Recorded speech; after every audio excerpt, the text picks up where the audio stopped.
Fighting talk back again, and today I'm delighted to be joined by Cage Warriors featherweight Ben Ellis ahead of his bout against Nick Bagley on Cage Warriors 134. Ben, how's it going, man? It's been a little while since we've caught up there. You've had a few injuries and a few little bits involved, but how have things been on the whole?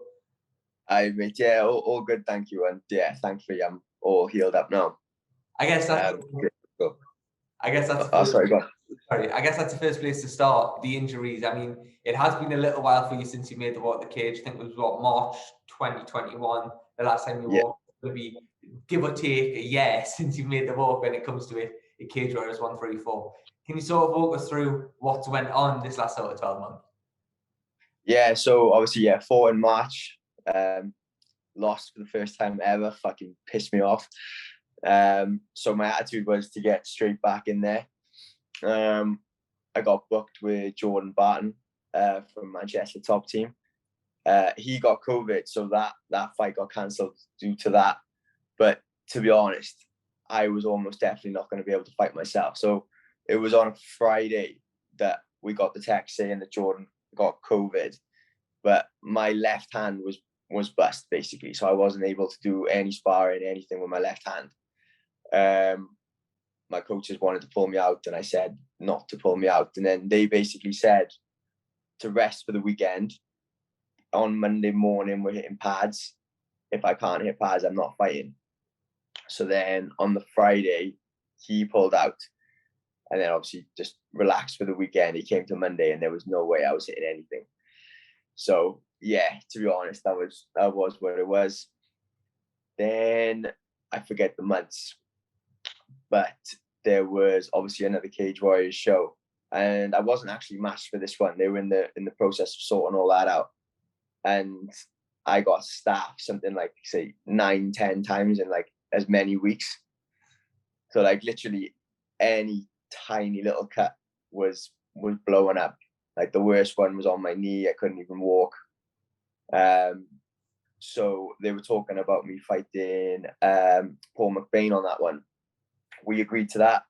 But then to be fair, like a week after we agreed to fight, my team pulled me out. They literally didn't ask the question. They just said, you're not fighting, which to be fair was the right call, because I was sort of under the impression that my immune system was messed up just from cutting weight. But literally for like 3-4 weeks after we said after they said I wasn't going to fight, I kept getting the infections. So then I was in London with Lou, my coach, because he was fighting. And at some point, I've ruptured the tendon in my hand. And then that got infected. So I spent that weekend in hospital on an IV because my whole arm is literally like 3 times the size of what it should be. I got a photo of that, to be fair. I'll send you that later. It's a pretty epic photo. Yeah, we'll pop it as well. So we'll put a graphic warning there now, and then it'll pop on the video as well. Yeah, so it gets worse then. So the infection went down, but my hand still hurt. So at this point, I got no idea that there's a rupture in my hand. So they've got me on ridiculous amounts of antibiotics, and the hand's not getting better. But then at this point, we're getting, I think it was something like 8-9 weeks till the next Cage Warriors. So I start training for it. And then it gets to the point where the doctors that I'm seeing just aren't really getting the job done. So to be fair, I ended up going to see a hand specialist. He takes one look at my hand and basically says, yeah, there's a rupture in your tendon. So basically the tendon that's around your knuckle, there's a big hole in it. Like obviously he's not going to know that for certain until he cuts into the hand, but he said like, I'm pretty confident that's what it is. So what he was saying, he was like, I'm guessing you haven't been doing anything with your hand. And I was like, mate, I sparred yesterday. Like literally I'm getting ready for a fight. So he was like, look, we need to operate on this pretty much straight away. So the next day he gets me in, cuts into my hand. Yeah, there's a big hole in my knuckle. So yeah, that was that fight off. That took 3 months to heal. And then, yeah, now this one. I mean, there's a lot to sort of dissect there. So if we work backwards a little bit, I guess the first thing is for you as sort of a young athlete coming through, you're talking about you had that injury to your hand, the initial injury, but you were still wanting to fight, you were still wanting to get in there, and it was more your team, like to Lou Long, saying, look, you should be pulled out. How much of a battle is that between, like, I guess, yourself and your coaches and your team, deciding whether or not to fight? Because you want to be progressing as quickly as you can. I know that you want to bounce back off that loss sort of ASAP. How much of a battle is that then between yourself and your team, ultimately deciding whether you can or can't fight? To be honest, it's no battle at all. I'm not hard enough to argue with Lou. So yeah, he makes the call. Like, don't get me wrong, I might argue a little bit, but I think the conversation went something like he called me up and he was nice about it, saying that he doesn't want me to fight. I argue, and then he just said, "Look, this isn't really a discussion." He's like, "You're not fighting." And then obviously you've got to respect your coach, and so I took it on the chin. And to be fair, in hindsight, it was definitely the right call. So yeah, can't knock him.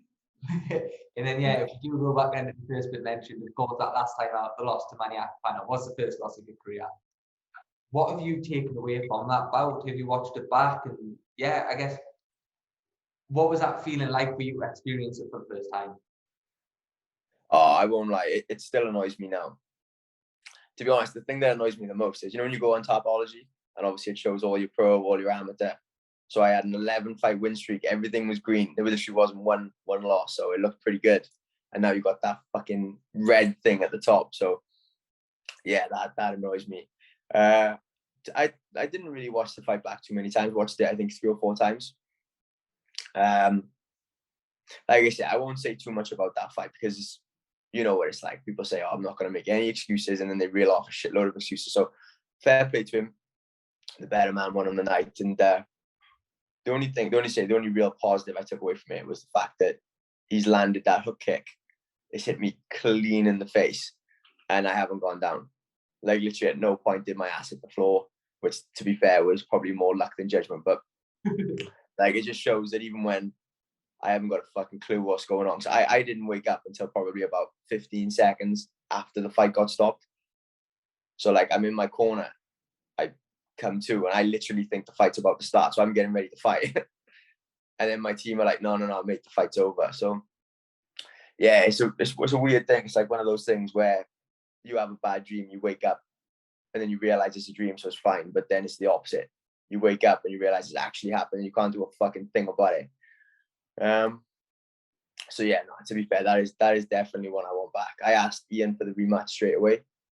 To be fair, he said that I'd have to earn it. So you can't argue with that. Just, I think the only thing that plays into my favor is the fact that the fight was very much going my way up until he caught me. So like, if we'd come out, he'd kick my ass and then finish me, then fair enough, you can't say anything. But I think for 4 minutes, he spent something like the whole thing on his back.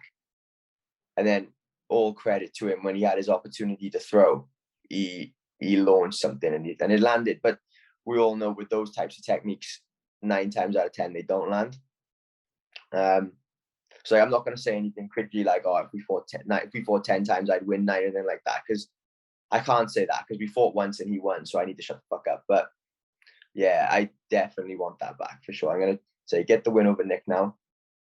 Ask for the rematch again. Fingers crossed they give it to me. If they don't, fight somebody else, beat them, ask for it again, and just keep going until I get it back. If we do look forward then to that fight against Nick Bagley, have you sort of watched much tape on him? What do you make of him as an athlete, and how do you see him looking to take? Or when, sorry, do you look to see him take the fight? Sorry, say it again. I'm saying, have you watched much tape on Nick, and if you have, where do you see him trying to look to take the fight? Yeah, no, I watched quite a bit of him, to be fair. I watched quite a bit of everyone I fight. Like you say, he's definitely a good athlete. You can see just from looking at him, he's a strong boy. I don't really give a shit about that because I'm strong too. Like his last fight, I think by far is his best performance ever. Like, you can see that fight generated a lot of hype. Especially the fact he did it against Scotty Patterson, who obviously credentialed himself. So I think he's probably going to try and do something exactly the same as that, because it's like, if it worked so well last time, why wouldn't he try and do it again? But obviously I got other plans. So yeah. Sorry. Oh, go on. The card itself as well is absolutely covered in amazing featherweight bouts. And you've got James Hendon, Steve Amerville, of course, top of the bill, Jordan Buchanan against Paul Hughes. What are you making of that division at the minute? To be honest, I think the Cage Warriors featherweight division is so many of those boys could easily be in the UFC. Like Jordan and Paul, both of them, to be fair to them. I've done a bit of sparring with Jordan for this camp. We've been going up to BST together, getting with him. It's a very good fight. It's a easily UFC level. I've sparred with plenty of UFC guys, and he's easily there. James Hendon and Steve Amerville, exactly the same thing. Obviously, we've seen Steve gave Jordan a hard fight, and then likewise with James and Paul. So it's a pretty mental division, to be honest. But then it's the best division to be part of, because whoever does come out of that on top, they're going to be fucking good, to be fair. That training with Jordan then as well, how much do you sort of use that, I guess, as a measuring stick for yourself? I mean, you're on, 4 fights into your pro career, but how much do you use that as a measuring stick, training with the current Cage Warriors champion, to gauge where you are at in the division? To be honest, not at all.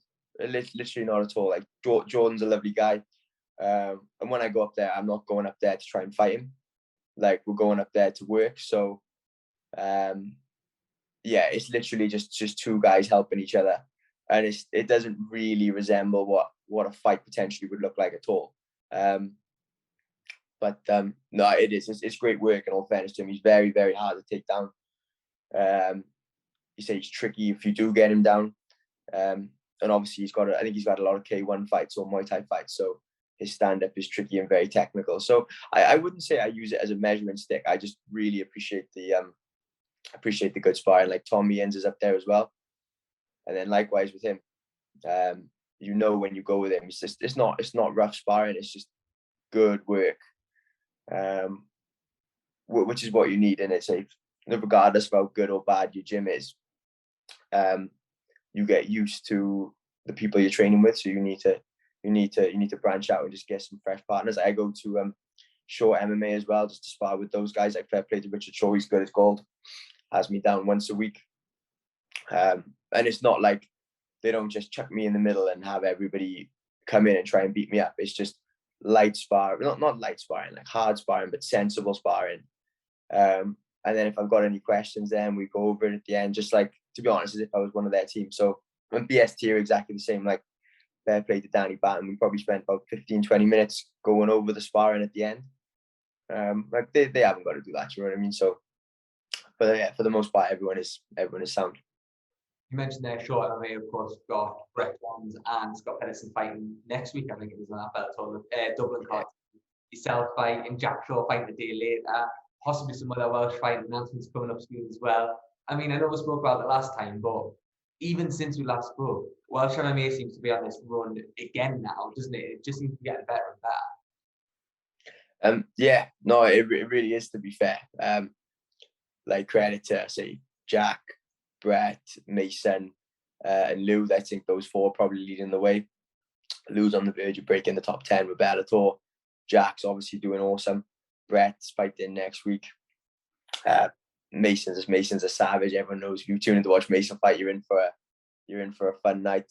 So yeah, I think those four are leading the way, and then they just drag everybody along with them. Like you say, sparred with all of those boys, to be fair, and that if you're sparring with them, they're going to show you something, and if you're not at least on their level, you're going to get left behind. So you're going to have to accelerate your own game, and then likewise, then that brings everybody in the gym along. So yeah, I can only see it going up, to be honest.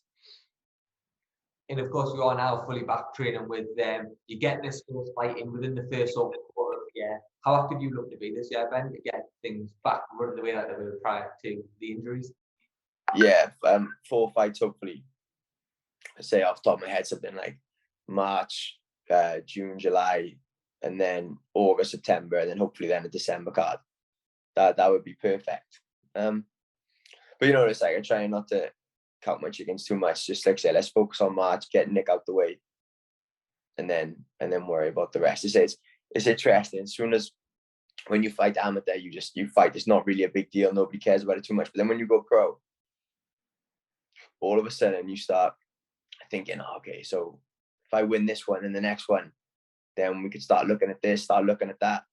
and you try not to do it, but it's really, really hard not to. Like going into the last one, I would say that I was scared of losing. Like I've never really been scared of losing. I just go in there and fight. But then last time I was like, there was very much a feeling of, oh, don't fuck this up. And then ironically, then you do exactly the thing you're worried about doing. So yeah, I'm just gonna fight Nick and beat Nick, and then yeah, worry about the rest of it down the line. Perfect. Finally, then Ben, can I get a prediction off you for how you see this one going? I think it's going to be a very, very good fight. I think it's going to be very entertaining, and all credit to him. He's got good rest, and he's definitely going to try and take me down. I don't think he's going to be able to get me down. If he gets me down, he won't be able to keep me down. But then to his credit, I don't see him being the easiest guy in the world to take down either. So I can literally see us both trying to take the front foot, and we're probably going to meet right in the center and hit the fuck out of each other. But I'll get him out of there, I think. Perfect. Ben, thank you very much for your time, mate. All right, cheers, mate. Nice.